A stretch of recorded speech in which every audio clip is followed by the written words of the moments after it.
guess what? We went on our very first Disney cruise in October 2021. We hopped on the Disney Wonder for a 3-night cruise to Ensenada, Mexico. Spoiler alert, it will not be our last Disney cruise. Hi, my name is Sarah, and before marrying Ricky, my husband, I told him that I wanted to travel the world and asked him if he wanted to do the same. He said yes, so here we are. In today's video, I'm gonna share with you our Verandah cabin tour when we were on board the Disney Wonder. I'm going to have a couple more videos coming your way from our Disney Wonder cruise, so make sure you subscribe to our channel. Before jumping into the cabin tour, I want to talk a little bit about how we decided to book this specific Disney cruise. Like I've said before, this was our very first cruise with Disney. I didn't really have any expectations or anything like that, so I thoroughly enjoyed this cruise. The main reason why we booked this cruise is to meet the minimum spend of a new credit card that we just opened. Ricky and I are trying to strategize our credit card usage so we can use them for everyday expenses while collecting reward points to be used for future travels. The other reason was because I didn't have to take a day off for this cruise, even though Ricky had to take one day off. It was the perfect weekend to go on a short cruise. The last reason was because we have a couple friends who live in San Diego, which is where this cruise sailed out of. So we got to hang out with them and visit them in San Diego before we hop aboard the Disney Wonder.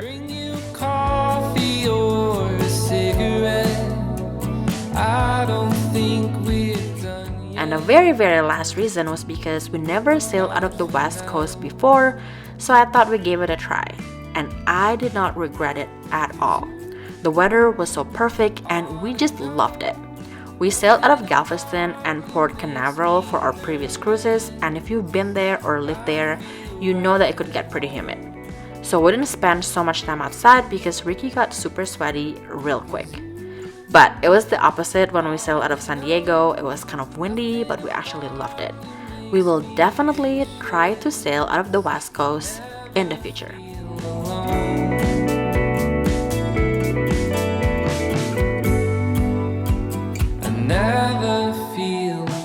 So let's go ahead and start with the cabin tour from the front of the cabin.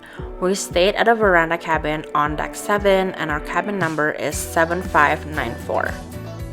When you walk into the cabin, you'll see the closet on one side and the bathrooms on the other side. Yes, I said bathrooms. There are 2 separate bathrooms in our cabin.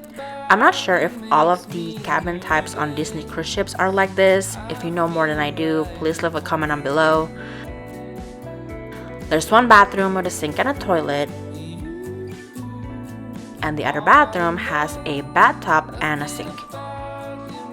Yes, I said bathtub.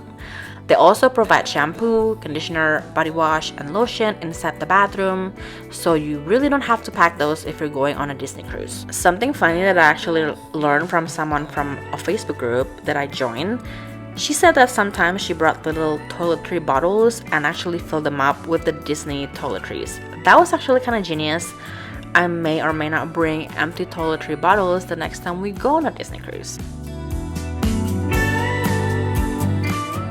Whoever designed this cabin really had families with kids in mind. If you have small kids, I can imagine it's so much easier getting them showered or bathed inside a bathtub. You can be right outside the tub while you wash up your kids and not have to get wet. So if you glance over to the other side, you will see a huge closet. One side of the closet has this space to hang all of your long dresses or maybe even some suits. I think I'm gonna go to sleep again and wake up alone.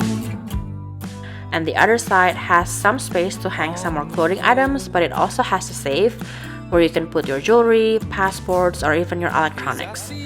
And it also has some space on the bottom to slide in your shoes or your flip-flops. It was a lot of space, and if you travel with a couple other people, there's definitely space for everybody's belongings. Right next to the closet, you see these sets of drawers, kind of like a dresser you would have at your home. It has so much space to put your folded clothes, or if you pack with packing cubes, you can just slide your cubes right into one of these giant drawers. On top of that, we used that space to put down our stuff after we went out and about. We had our water bottles there, our cameras, and just like other random things. I also want to share the wall arts displayed around our cabin. This one was Mr. and Mrs. Disney on board a ship from the 50s. I really thought it was cool that they really decorate the cabin with a whole lot of Disney touches. If we go toward the front of the bed, kind of like towards the middle of the cabin, we have yet another set of drawers, like another dresser you can use to put your stuff in. The only difference is the bottom one of those are actually a cabinet instead of a drawer. It also has this Pirates of the Caribbean wall art on top, and I put my mini ears there because the sparkles look pretty against all the lights. Don't you think it would be cool if they sell these wall arts? I feel like they probably do, maybe somewhere around the ship. I would definitely get some to decorate my house. The next thing over is the sleeping area. It is a pretty normal size bed, just like any other cruise ship. I think it's a queen size, but it looks like this bed cannot be split into twin like the beds on Royal Caribbean ships. On one of the side of the bed, it has a little nightstand with one small drawer. We honestly didn't use this drawer for anything. It also has one outlet, and Ricky already claimed this side of the bed because he's already charging his phone when I was filming for this cabin tour. I also want to show you the Disney details of this cabin. The bedside light has hidden Mickeys all over it, as well as this map with the Disney cruise ships on it, and if I can take this home, I definitely would.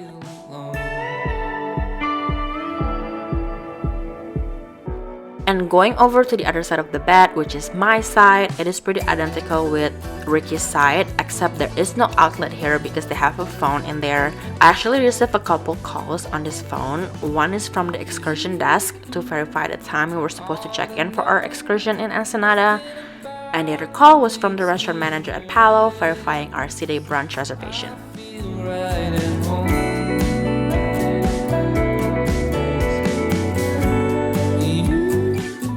Moving on to the living area, we got plenty of space here between the couch and the TV.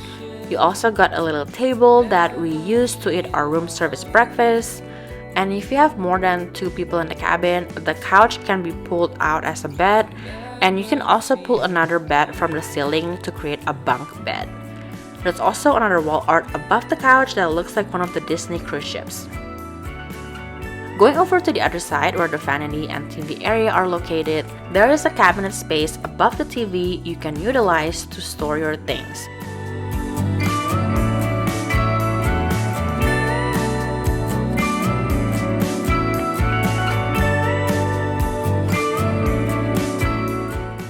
And if you're looking for the hairdryer, it is actually inside the first drawer. And then there's plenty more drawers here in the vanity area. Honestly, there are so many drawers that we could use in this cabin. But since there's only 2 of us and it was only a 3-night cruise, we probably only used like 2 to 4 drawers. In the middle drawer here, that is also where you can find the room service menu. The room service on Disney cruises is complimentary. We utilized the room service a couple times during our cruise, once for breakfast on 4th day, and the second one was just to try out all hands on deck, which is only available through room service. Do you know you can also order Mickey's ice cream bar through room service? Give this video a thumbs up if you know that.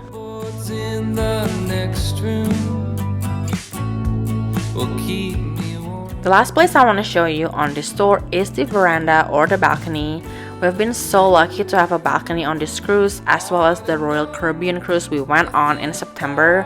There is plenty of space for 2 people to enjoy the ocean view, the sunrise, and the sunset. Like I mentioned before, the weather was so perfect. It wasn't humid at all.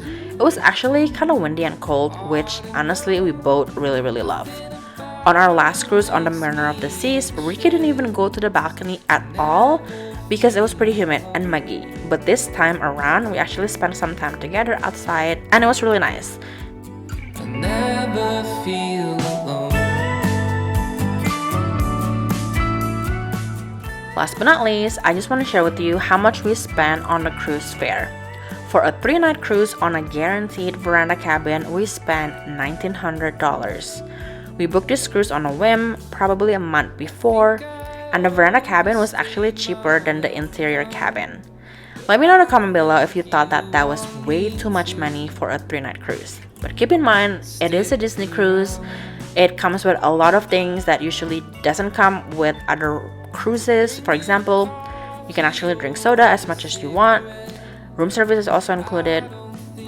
And there's a lot of shows during dinner and just throughout the cruise in general. Anyways, that concludes today's cabin tour video. I hope you do enjoy this video, and if you do, let me know by liking this video. And if you are new here, make sure to subscribe before you leave. I have a lot of videos from our Disney Wonder cruise coming your way. Before I go, here's a question for you. If you are a seasoned cruiser, would you prefer a balcony cabin over interior? Let me know in the comments below.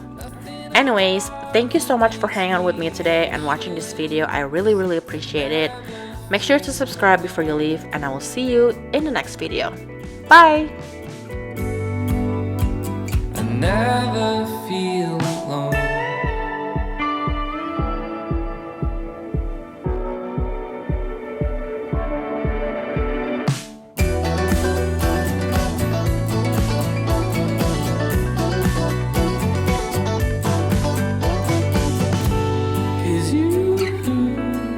Ought to know that nothing about you makes me know.